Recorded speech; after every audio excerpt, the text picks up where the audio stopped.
Richard Attias is a global convener of leaders and ideas. He is executive chairman and acting CEO of the Future Investment Initiative Institute and founder of Richard Attias and Associates, a leading communications strategy firm. He has helped shape landmark gatherings such as the World Economic Forum in Davos and the Clinton Global Initiative, earning a reputation for building networks and advancing public-private partnerships. Today, Richard continues to create spaces for collaboration on issues from economic development to sustainability. Richard, it is an honor to have you on the Swift Hour. Thank you for being here. It's my honor to be with you, Matt. Thank you for having me. I want to start by talking about what I think is one of the most beautiful countries in the world, Morocco. Oh, my native country. Yeah. Well, and talk a bit about your childhood and your upbringing. Because what I'm most fascinated by is how do you go from growing up in Morocco to navigating the global arena that you navigate today? What are some of the things that Morocco gave to you that has led to where you are today? Thank you for asking this very personal question, because I think it is my backbone, literally. Morocco is a blessed country until now. It is, by the way, the first country which recognized the independence of the United States of America. That's right. And I had an amazing time, 17 first years of my life in Morocco, and it's important to say that today, while we are at the UNGA, in a very challenging times, where Jews, Muslims, Christians, and many other religions were living always in peace, in harmony. And my best friends are Muslims, my other best friends are Christians, and we are friends for 60 plus years. And this is probably the cement of what I'm doing today. You know, I was graduated as a civil engineer, and I decided, instead of building bridges, to build bridge between communities and people. And this is what I'm doing all my life for the past 35 years. And it's definitely, this came from my education in Morocco.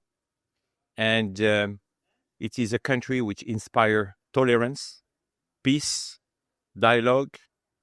And the royal family, were so privileged because my late father was working for the king family. And we're always very inspired by them. And the reason I'm carrying only one passport until today is a Moroccan passport. I have no other citizenship, which is a nightmare with visa, I can tell you, living in America. And the reason why I'm carrying this passport is because in the Second War, when the Nazis asked the king of Morocco, the Lin King, to give the Jews, he said, "We have no Jews here. We have only Moroccan citizens. If you want to take them, take me first."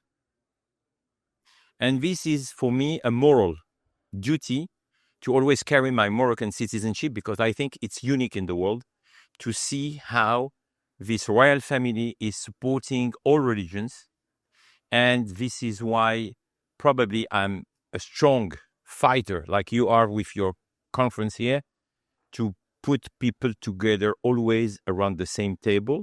So this is what inspired me. And I will always fight, I think, until the end of my life, to create platform for dialogue, for understanding, for tolerance, and for peace. This is why you were kind enough to mention Davos, Clinton, but the one I like probably the most is what I started with my late mentor, the Elie Wiesel Peace Nobel Prize, 1986, the Nobel Laureates Conference. This is something that we do time to time. We started in Jordan, in Petra, amazing city, UNESCO heritage. Then we went to Al Ula, Saudi Arabia. And it's very funny to finish with an anecdote to show you why this platform is extremely powerful.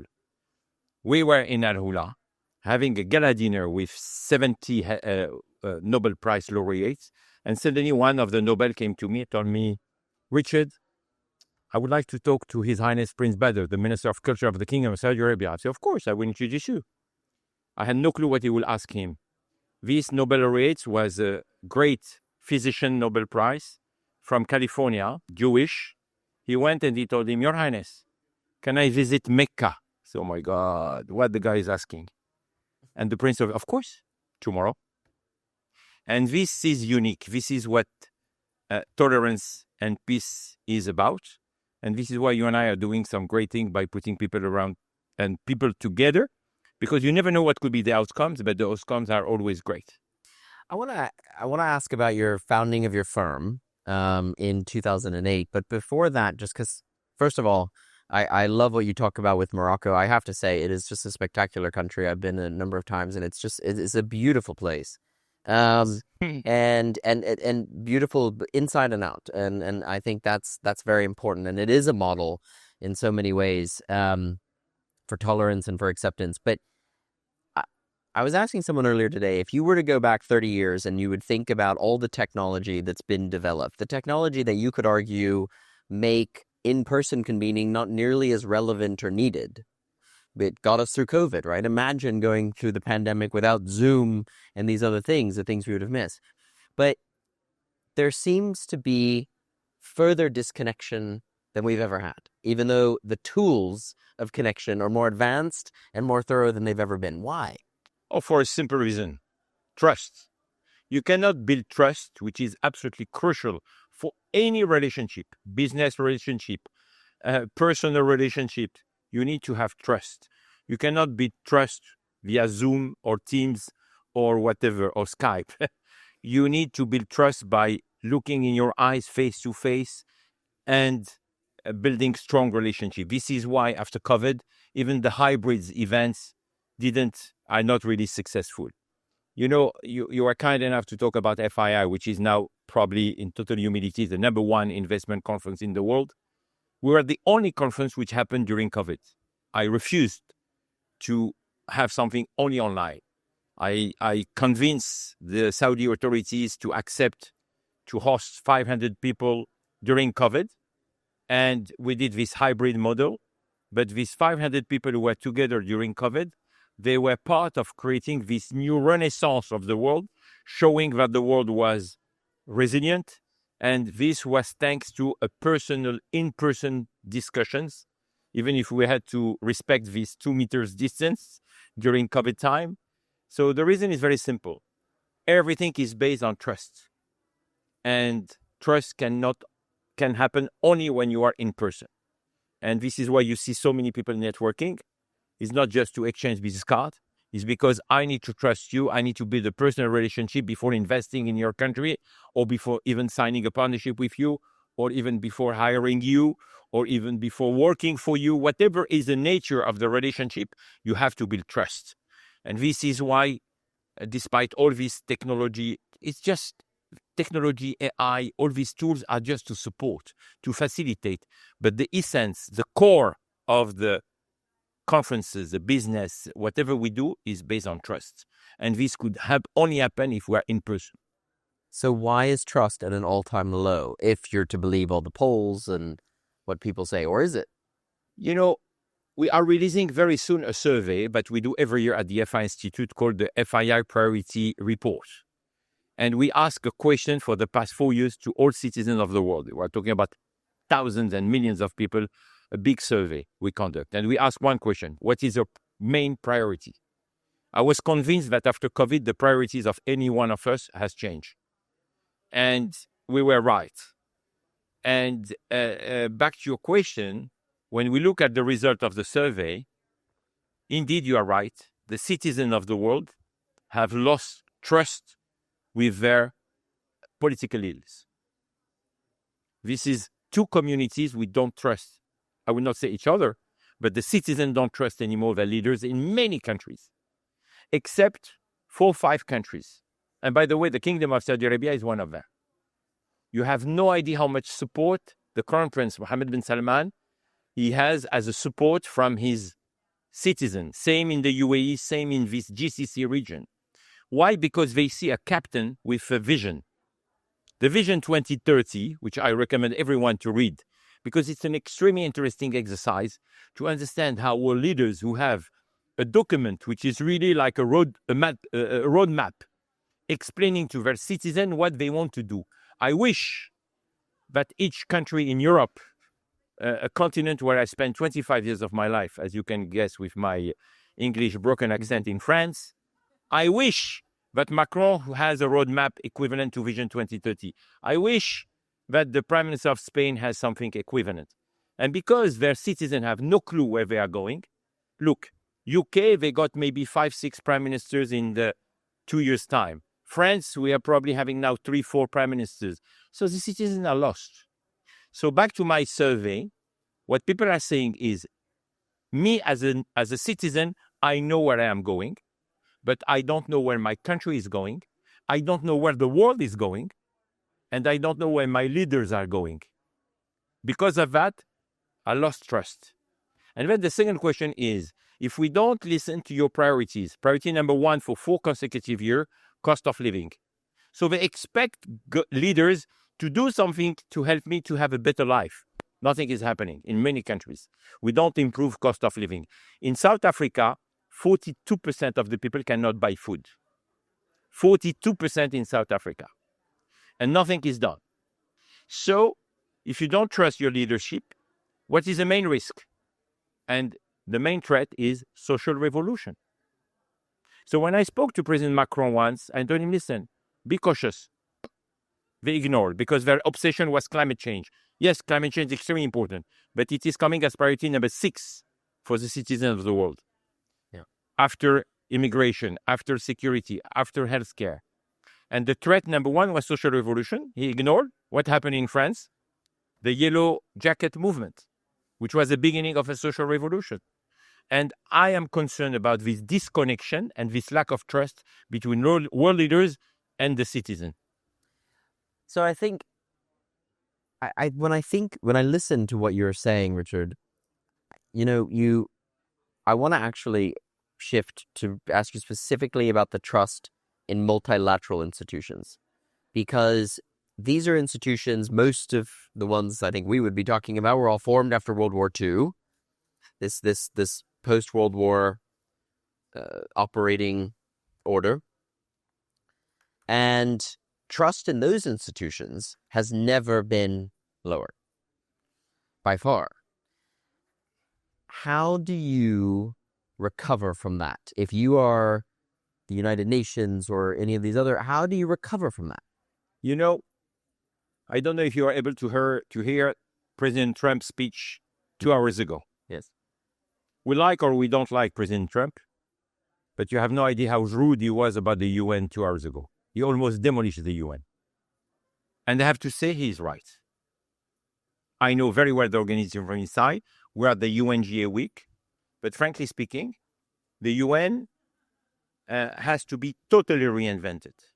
Totally, full reset. This is a conversation I had with Ban Ki-moon years ago, who was a close friend, and he tried to reinvent the organization, but you have no idea how much resistance you have from inside. But one day I hope someone will really be able to break the whole organization and to reinvent it, because it's absolutely needed, but they don't deliver what they should deliver. Trump was saying, who at the UN started the process of trying to solve one of the conflicts that we had on Earth today? None. WTO, I love Dr. Ngozi. She's a fantastic leader. So I supported her when she ran to be elected to lead the WTO organization. But the organization is powerless. What are they doing with this trade and tariffs war? Nothing. So we can continue and look at all organizations. They have all to be reinvented. I think the business model is broken. The people who work there are in comfort zone. They don't want to lose their job because they don't pay tax. They try to protect their jobs, but they are not taking any risk. So we need to reinvent all these organizations, all of them, without any exception. Same with the Food Organization. Same with the World Health Organization. What did the World Health Organization did really tangible after COVID? They should have led a movement to reinvent all the healthcare systems which are broken. We realized during COVID that many healthcare systems were broken. When you look at countries, look at the city of New York. We were not able in New York to produce ventilators. My wife was always going to die. Her oxygen level went to 82%. We were not able to find a ventilator for her. I had to fight to find a ventilator, which I was obliged to buy, to bring home because she didn't want to go to the hospital, to give her a hope to come back. It's very strong COVID. Morocco, my small country, were able in 2 days to stop factories and to produce ventilators and masks. Where in New York City, the capital of the world, you are not able to produce ventilators. So what the WHO is doing to help to reinvent system, to accelerate the process of vaccines. Sorry, maybe I'm tough, but I'm not speaking behind their back. I had this conversation with each of the leaders of this organization. When Guterres was elected, my wife, who is very concerned by what is happening for the Christian in the Middle East, in Orient, many Christians were killed in Egypt. Churches was burned. She wrote a letter. My wife is a former First Lady of France, so she knows politics. She was married to President Sarkozy for 20 plus years. So she's very committed. She wrote to Guterres. She told him, Mr. Secretary General, I'm happy to help, pro bono. I was happy to commit for the cause. He never even answered to the letter. So guys, they need to wake up. And after everyone is surprised when President Trump, I'm not American citizen, so I have no political agenda here, he's blaming the UN publicly. I hope they will wake up after what he said, not just about the anecdote of the escalator which was not working or the teleprompter which was broken, but frankly, they need to wake up. They should not be surprised if countries will not continue to support them financially. So your question is absolutely accurate, and this is something that has to be fixed, because at the end of the day, it's your money, it's my money, which is supporting all these international organizations, but you want them to be efficient. I want to talk to you briefly about the Future Investment Initiative again. I gather from everything that you're saying that you see capital investment as the key driver towards most of the changes that you are saying need to have happen. What was the impetus behind FII? Listen, when the Crown Prince Mohammed bin Salman of Saudi Arabia asked me in 2016 to create something which will support investment, his definition was very clear, and this is the DNA of FII. A place to bring all investors in the world once a year to understand where they should put their money in terms of sectors and in terms of geographies. This is a value proposition of FII. It's a global conference.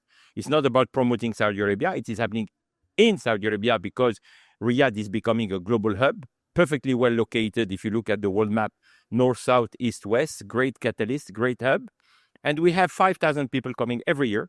And frankly speaking, I think what we're creating is quite probably beneficial for all of them, because they understand, thanks to the very open conversation that we have, what is happening in all sectors. What is the future of AI? What are the opportunities in food security, opportunities in defense, many sectors, but everything is focused on geoeconomics.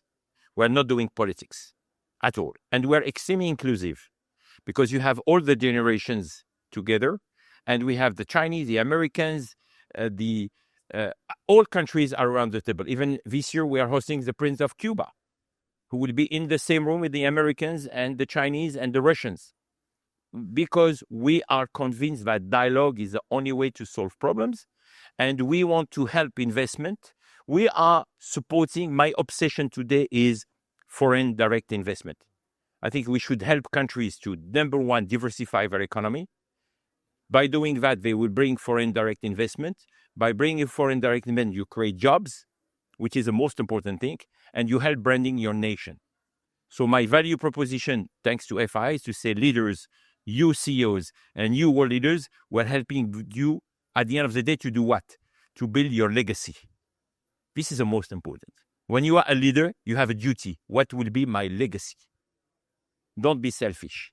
You need to invest on purpose. You need to invest for purpose. And you need always to do inclusive investment. This is what FII is about. And we are, I think, a platform for dialogue, which is doing well, because in 9 years now, we were celebrating the 9th edition in a few weeks. And we'll be happy to host you and to have you, by the way. We were able to generate $170 billion of deals, which is a real value. This is tangible. It's not just talks and business cards which are exchanging in corridors. It is really happening, and it's not just about Saudi Arabia investing, not at all. It's people investing all over the world, coming from all over the world, and trying to build together some tangible project, because this is what the Institute is trying to do. Our motto is impact on humanity. So we're trying to really have an impact on humanity by as I said, creating jobs, bringing foreign direct investment, launching initiatives which become resolutions, and to be sometime a wake-up call for world leaders. So I think we will issue probably 3 resolutions this year, which we hope on healthcare, AI, and oceans protection will go to the G20, which will happen a few days later in South Africa. And potentially, I'm not saying anymore the UN because I'm hopeless with the UN.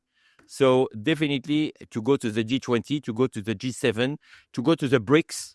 These are organizations which I think could make a difference. Well, Richard Attias, thank you so much for joining us. Thank you much for having me. Thank you so much. Thank you. Thank you.